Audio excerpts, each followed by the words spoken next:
जिन वक्त के फिरौनों ने ताहिर को जेल में डालकर समझा था कि हम इसको बदनाम करके गुमनाम कर देंगे, मजलिस ने और ओवैसी ने कहा कि तुम जेल में डालोगे तो हम शिफा और ताहिर को जनता में लाकर खड़ा करेंगे। अब जनता में आपके सामने है।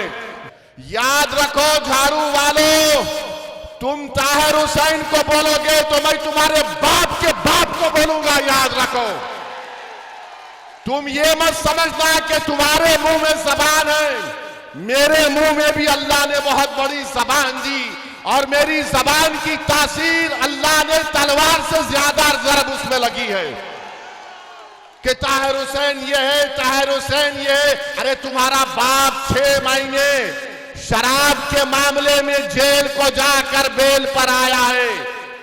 मेरे ताहिर पर शराब का मुकदमा नहीं है और शराब पूरे दुनिया के बुराइयों की अम्मा है।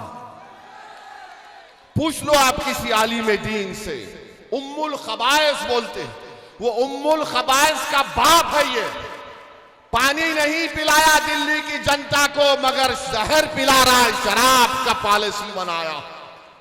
मुस्तफाबाद में पानी नहीं है, ओखला में पानी नहीं है तो बोलता मैं जहर कैसे फिर मिला दिया गया है। अबे तू जहर पी के बीमार पड़ के बताता, या कम से कम पानी पी के खांसता जहर वो भी नहीं, मगर हर बार एक नया ड्रामा करता है। अरे ड्रामे में और झूठे में तुझमें और मोदी में कंपटीशन होगा तो कौन जीतेगा नहीं मालूम। और लोग मजलिस के मुखालिफ बोलते हैं कि मजलिस के इलेक्शन लड़ने से क्या फायदा होगा, बताओ हमको। आपसे भी पूछते होंगे इनको अगर वोट देंगे तो क्या होगा। मेरे भाई, ताहिर हुसैन 5 साल पहले जेल को गए थे जब उनके बेटे शादाब की उम्र 15 साल की थी।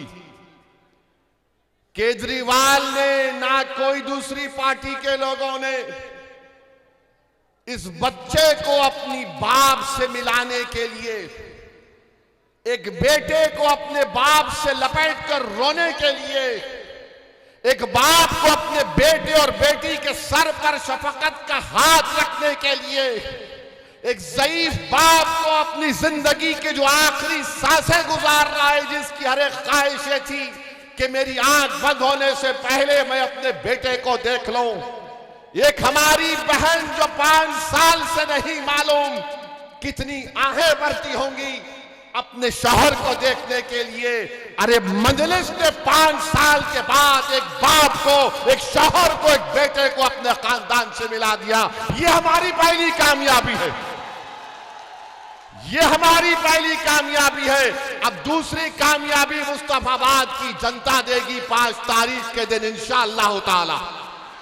आप देंगे ना।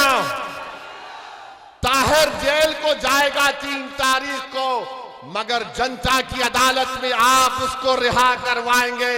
यहां का नया विधानसभा का आप विधायक बनाएंगे ताकि दिल्ली की विधानसभा में ताहिर हुसैन जाकर आपके जज्बात की तर्जुमानी कर सके, आपकी एक आजाद सियासी आवाज बन सके, मुस्तफाबाद के तरक्की के कामों को करवा सके। यहां पर मैं 1 घंटा 1.25 घंटा फिरा हूं। ये जो आम आदमी की पार्टी है, चुल्लू भर पानी में डूब मरना चाहिए तुमको कि तुम रास्ते में हर जगह पर कचरे के अंबार, गंदगी। हमारी सिक्योरिटी टीम के लोग, मेरे पार्टी के लोग बोले सर जरा देख के चलिए, खड्डा है इतना बड़ा। मुझे यकीन है कि 5 तारीख के दिन झाड़ू गिरेगी उसमें इंशाअल्लाह ताला, और ये बोलना शुरू कर देंगे अब कल से। हमारे भाषण के बाद हजरत इबलीस के एजेंट भी बहुत है। हजरत इबलीस इनके अब्बा भी हैं, नाना भी हैं, दादा भी हैं। 2 तरफ से इनका रिश्ता है। ये कल से शुरू कर देंगे, बीजेपी आ जाएगी, ताहिर हुसैन को वोट देंगे तो बीजेपी आ जाएगी। प्यारे, मैं नहीं लड़ा, ना ताहिर लड़े, तो लोकसभा में बीजेपी कैसे जीत गई? किसने जिताया बीजेपी को? आपने वोट दिया था लोकसभा के इलेक्शन में बीजेपी को? हाथ उठाकर बताओ किसने वोट नहीं दिया था लोकसभा में भाजपा को? यहां का एमपी कौन है?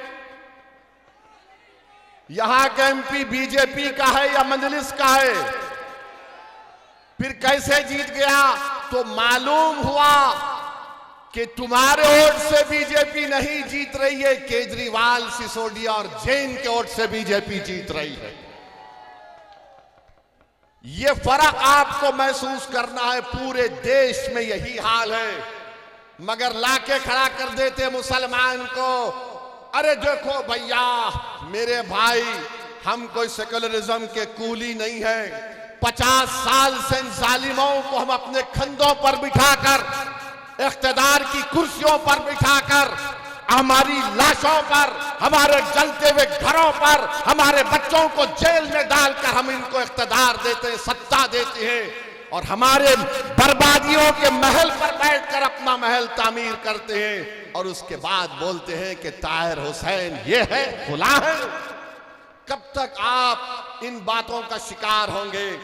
मैं मुस्तफाबाद की जनता से अपील करने आया हूं कि अब की बार आप मुत्तहदा तौर पर अपना एक एक वोट ताहिर हुसैन के हक में पतंग के निशान पर बटन दबाकर इन तमाम चीजों को आप एक मर्तबा खत्म करिए। ये एक झूठा प्रोपेगेंडा है कि हमारी वजह से बीजेपी जीतती है। नहीं जीतती हमारी वजह से बीजेपी। बीजेपी जीतती है तो केजरीवाल की वजह से जीतती है। बीजेपी जीतती है अखिलेश यादव की वजह से जीतती है। अरे तुम्हारी वजह से बीजेपी जीतती है, मेरी वजह से नहीं जीतती। तो इनके एक पार्टी के नेता बोले, नहीं आप दिल्ली का चुनाव नहीं लड़े, मगर हैदराबाद में आप जो भाषण दिए थे उसका असर दिल्ली में पड़ गया। मैंने कहा, प्यारे, मुझे नहीं मालूम था मैं इतना खूबसूरत हूं कि रात में भी मैं तुझे नजर आता हूं। माने मैं हैदराबाद में जो बोलूंगा उसका असर यहां पड़ रहा है, तो फिर जब मुस्तफाबाद में आकर ये बात कह रहा हूं तो आप पर असर पड़ेगा या नहीं पड़ेगा? आपको 5 तारीख को जवाब देना पड़ेगा।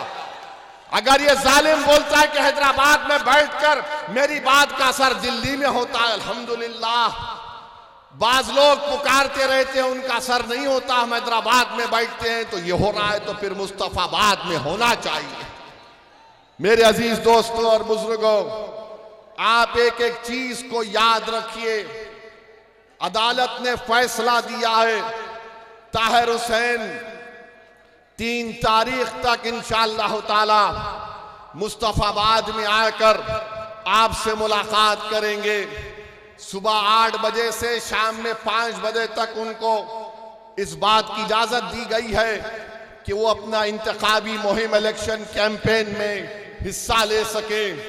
मैं आपसे सिर्फ एक ही अपील करूंगा, जब ताहिर तुम्हारे दरमियान में आएगा तो तुम ताहिर को नहीं देखना, उसके चेहरे में अपने आप को देखो।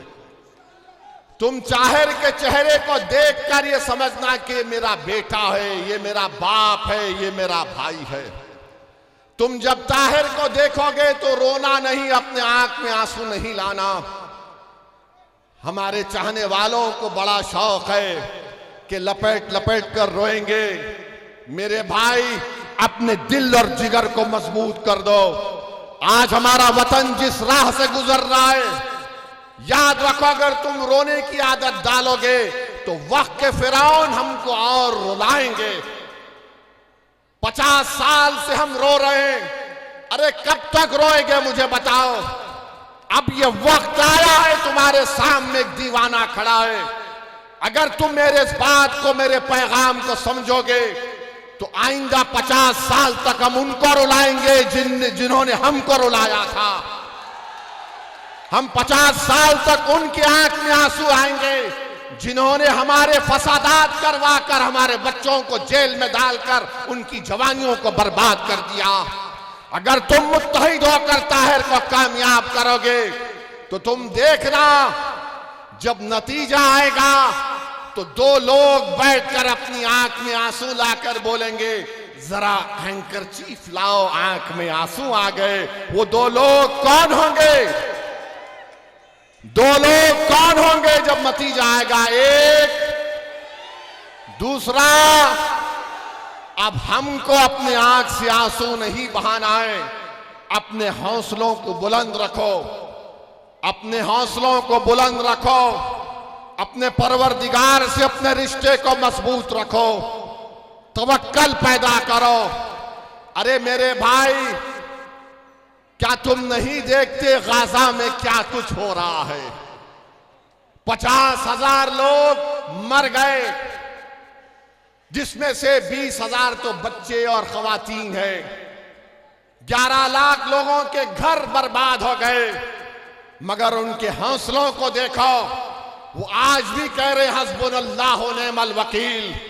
तो अपने हौसलों को बुलंद रखो, कभी अपने हौसलों को पस्त होने मत दो। और आपको ये जो सियासी लड़ाई हम लड़ रहे हैं, इसको 5 तारीख तक शाम में 5 बजे तक अपने के कोर्ट का इस्तेमाल करना है। मुस्तफाबाद के लिए, मुस्तफाबाद की अमन के लिए, मुस्तफाबाद के भाईचारगी के लिए, आपकी एक आजाद आवाज को दिल्ली के विधानसभा में भिजाने के लिए मेरी आपसे दरमंदाना अपील है कि ताहिर तो जेल को चला जाएगा, मगर मेरे भाई, ताहिर को अगर रिहाई दिलाना है तो आपको अपने वोट के जरिए से रिहाई दिलवाना है। कानून तो अपना काम करेगा। जिन वक्त के फिरौनों ने ताहिर को जेल में डालकर समझा था कि हम इसको बदनाम करके गुमनाम कर देंगे, मजलिस ने और ओवैसी ने कहा कि तुम जेल में डालोगे तो हम शिफा और ताहिर को जनता में लाकर खड़ा करेंगे। अब जनता में आपके सामने है, जनता को अपने जमहूरी अंदाज में अपने के कोर्ट का इस्तेमाल करके ताहिर हुसैन को कामयाब करिए। ये आपकी कामयाबी होगी। और इंशाअल्लाह ताला मैं भी आऊंगा, ताहिर को मिलूंगा, मैं भी देखना चाह रहा हूं अपनी आंखों से ये कैसा बना हुआ है जिसने इतनी बेबाकी के साथ उन गरीब और मजलूमों के लिए अपना सब कुछ कुर्बान कर दिया। आप तमाम का बेहद शुक्रिया और उम्मीद करता हूं कि 5 तारीख के दिन मुस्तफाबाद के आसमान और फिजाओं में पतंग का निशान लहराएगा। इत्तेहाद की एक फिजा यहां पर पैदा हुई है। मैं मुबारकबाद देता हूं आपको।